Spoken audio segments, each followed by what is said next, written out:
Ah, tá bom. Tá bom. Todo mundo enquadrado? Sim. E aí? Opa. Você pode se apresentar? Sim. Bom, meu nome é Eduardo, eu sou nômade digital, sou criador de conteúdo. A minha história ela é um pouco não linear. Não sei quão fundo eu devo ir. Eu queria saber assim, como é ser homem no seu país? Ok. Eu sou um homem que foi criado só por mulheres. Eu não tive uma referência masculina muito grande na minha vida e talvez por isso, ou talvez não sei, eu sou um homem um pouco afeminado. Assim. É como algumas pessoas acharem que eu sou gay, pra mim nunca foi um problema, apesar de na escola, o pessoal zoar e tal, assim como acontece com qualquer homem, sendo gay ou não, né? Esses padrões, eles começam desde quando a gente é muito novo e eles são reproduzidos por toda a nossa vida. É claro que quando a gente vai ficando mais velho, essa pressão de ser masculino, né? Eu acho que é isso. Essa pressão de ser masculino talvez ela vai reduzindo com o passar do tempo, porque a gente vai escolhendo os ciclos sociais que a gente quer se associar. Mas quando a gente é pequeno, a gente é muito fechado no ciclo social que nos é oferecido, né? Mas ser homem no meu país, eu diria... Não só em seu país, como assim, você é de Belo Horizonte. De Belo Horizonte, mas ser homem em Belo Horizonte, né? O Brasil é bem amplo. Então, ser homem pra mim, onde eu fui criado, né, no meu ninho, eu cresci a vida inteira em Belo Horizonte, é, assim como talvez na maior parte do mundo, repleto de privilégios. Ser homem é repleto de privilégios. Ser homem quer dizer que muito provavelmente você vai ser mais respeitado, talvez você tenha um salário maior, você tenha mais credibilidade em algumas áreas da vida, especialmente as profissionais. E também, além desses privilégios, também existem pressões. Eu acho que existe ali um papel, uma demanda para você antes mesmo de você se desenvolver. Uma expectativa. Uma expectativa. Então, apesar de ser um papel de muitos privilégios, existem desafios também. Você pode falar alguns desafios? Do seu ponto de vista? Intervalo, Tudo bem. Bota, corta depois. Corta! Um desafio de ser homem, na minha família, por exemplo, eu fui criado pela minha avó, pelo meu avô e pela minha mãe. O meu avô, ele foi vivo até eu ter uns 19 anos, assim, mas o meu avô, ele não era uma figura tão presente, assim, na minha vida, ele era um cara mais fechado. E ele cumpria certas funções em casa, por exemplo, consertar coisas. Esse imaginário do homem da casa era uma coisa do meu avô, e acabou que isso veio pra mim. Eu herdei esse papel na minha família. Só que eu sempre adorei também. Sim. Então, eu não sei se isso é um desafio da masculinidade, até porque existem outras figuras femininas no meu ciclo familiar que também assumem esse papel, sabe? Mas, assim, outros desafios que eu poderia dizer, ele é o desafio que eu comecei essa conversa, que é o desafio de ser masculino. Né? Eu acho que esse é o desafio maior de ser homem. Ser masculino, ser viril, né? Ser inabalável, não chorar. É o picaduro o tempo inteiro, entendeu? Você está sempre pronto para a ação, sabe? Eu acho que esse é o maior desafio, é o que espera do homem nessa postura de ação, né? Que nem sempre dá. E que nem sempre dá, nós somos plurais, né? A gente muda o tempo inteiro e às vezes nossa personalidade não é isso o tempo inteiro, enfim. Você falou uma coisa interessante, essa coisa de consertar coisas de casa, né? Isso. Eu sempre fazia isso com meu pai, aí ele sempre falava assim, tem que aprender a fazer, viu? Que é o quê? Casar com viúva? Que casar com viúva, segundo ele, era tipo assim, encontrar tudo pronto, né? O menino já tá crescido, ele já tá, a casa já é mais organizada, já tem dinheiro, tudo mais. Fala, não, se você não for casar com viúva, você tem que aprender a fazer as coisas, resolver coisas de casa, senão você não vai arranjar mulher, não sei o quê. Então. Era bem nesse lugar também de, tipo assim, eu achei uma coisa interessante, achava engraçado, né? Mas assim, você precisa desenvolver essas habilidades, que também são habilidades importantes, necessárias, né? Do masculino, né? Mexer com ferramentas e com as ferramentas você consertar ou manusear algo, né? Você fazer uma interferência em alguma coisa. No caso também, pegar até uma mitologia aqui para falar, né? O martelo de Thor, ele é uma arma e uma ferramenta. Tudo depende de como você usa. E isso eu acho que é muito o masculino, assim. E eu achei muito interessante essa sua fala de usar algo, algum meio para o fim de intervir, né? De resolver.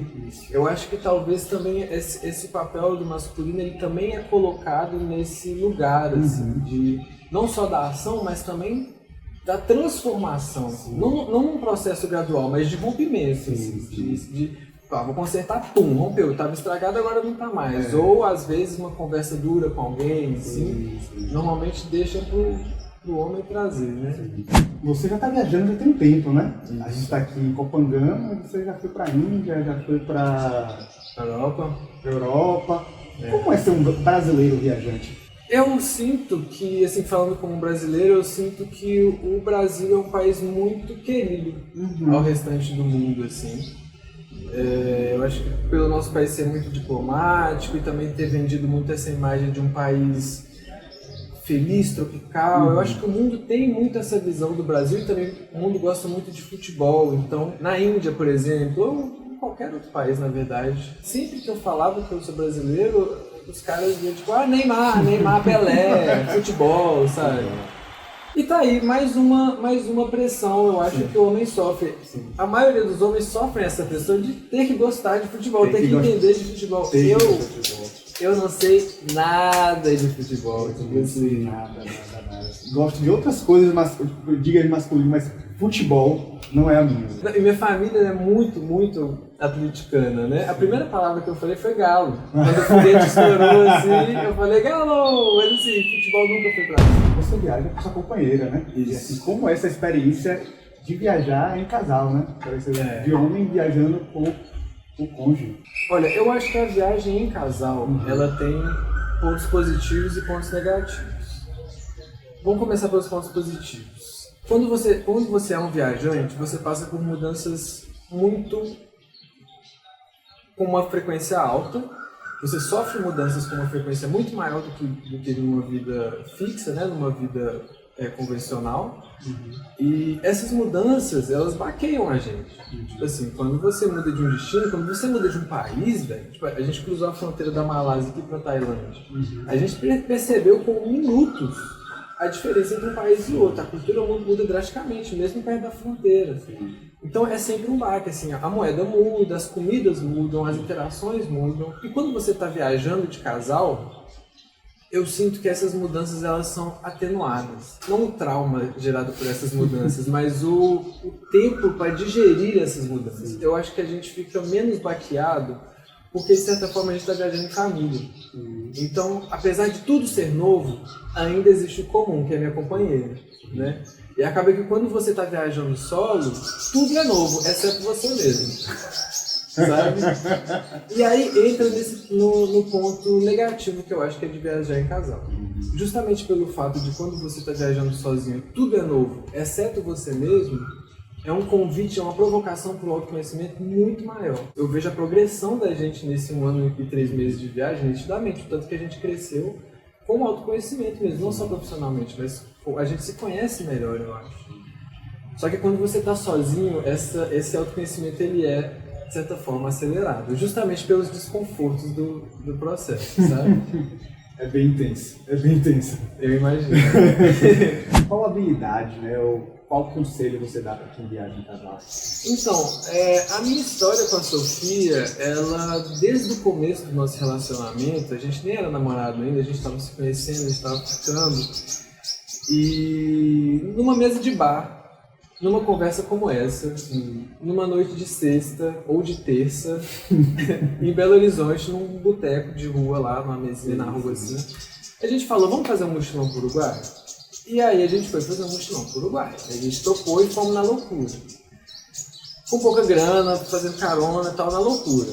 E deu muito certo, sabe? A gente viu que o nosso gênio bateu na convivência ali, diante da dinâmica proposta por uma vida de viajante ou por um mochilão e tal. São vários dias viajando juntos e passando por vários imprevistos e perrengues, né?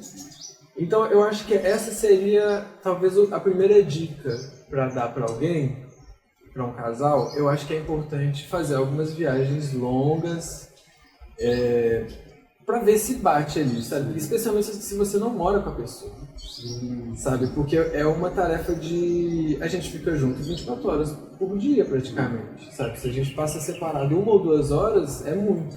A vida do viajante é uma vida que ela é repleta de desafios, imprevisibilidades, então você precisa ser flexível, você precisa ter antecedência. E essa dinâmica, ela não é qualquer casal que consegue fazer, ou não é qualquer par de amigos, dupla de amigos que consegue fazer e se manter equilibrado, né? Então acho que um test drive seria interessante. Você sente falta de ficar um pouco sozinho? Né? Assim, não que você vá se separar, mas é no sentido assim, passar mais do que 2 horas só. Sim. A gente nunca morou junto, né? A gente tá morando junto em viagem, né? Tipo assim, casado sem casa, sabe? Sim. Mas eu acho que é muito importante ter um tempo para fazer a manutenção da individualidade, sabe? Eu acho que é importante isso e a gente tem percebido cada vez mais isso também e se movimentado para que isso aconteça. Igual, antes a gente só corria junto, agora a gente está preferindo cada um corre e tem o seu momento, cada um tem seu ritmo, cada um quer passar seu momento consigo mesmo, sabe? Poder pensar. E uma coisa que a gente vai tentar fazer também, até de trabalhar em espaços separados. Porque a gente trabalha junto, né? Nós somos criadores de conteúdo, mas nós somos sócios desse projeto. Porque eu acho que quando você não faz a manutenção da individualidade, o tempero se perde. A magia. Então é importante também, assim. Mas é um desafio que a gente está enfrentando agora, sabe? A gente passou um ano quase junto o tempo inteiro e a gente está enfrentando. Isso veio com a maturidade também, sabe? Desse crescimento pessoal que a gente teve com o autoconhecimento. E de homem para homem, qual é o seu conselho que você dá para os homens? Eu acho que o conselho máximo... eu não tô na posição de dar conselho pra ninguém. Mas assim, da sua experiência, do que você vive, tá tudo certo. Olha, eu não tem obrigação de acertar, não. Pode dar um conselho ruim até. Ok. Partindo talvez de quem é viajante, eu acho que, até mesmo voltando naquela pergunta anterior, mas eu vou ampliar ela. Eu acho que o diálogo é a chave, sabe? Eu acho que não dá para guardar coisa para si e achar que vai passar. Tipo assim, eu acho que o diálogo é o rolê. Se você tá insatisfeito, velho, fala. Mesmo que isso vai gerar um atrito ali momentâneo. No fim das contas, isso vai evitar dezenas de outros atritos que venham a surgir, sabe? Eu acho que o diálogo é o rolê. Por isso que a gente se mantém, a gente está junto há mais de 4 anos, daqui a pouco a gente faz 5 anos, e por isso que a gente está se mantendo, né? Isso eu falo para viajante, mas agora, para quem também não é viajante, o diálogo é a chave. Eu fui muito ensinado, não, eu não fui ensinado, né? Eu absorvi da minha experiência de vida que eu deveria ser mais durão, assim, sentimentalmente falando. Tanto é que na minha família, eu sou um pouco mais durão, assim, eu sou mais fechado na minha família. Foram muitos anos de terapia para eu ir aliviando essas tensões, né? E sendo mais leve, assim como eu sou nas minhas outras relações, né? Você quer ficar bem com outra pessoa? Você quer dizer que você ama, que essa pessoa é importante para você? É o diálogo, sabe? Não, e evitar essa blindagem que a gente é colocado, né? Essa armadura que é colocada na gente por ser masculino, por ser homem, né? Sensacional, porque assim, eu acho que o diálogo sim com o outro, mas também o diálogo interno. E aí você terminando aqui, você encerrou de uma forma muito boa, que eu vou pegar esse gancho, que é fazer terapia. Fazer terapia fortalece os diálogos externos e internos. Então, que ótimo assim, que você entendeu, né? Tá entendendo as coisas no processo. Tô entendendo. Mas terapia é a chave. Terapia é a chave. Obrigado, velho.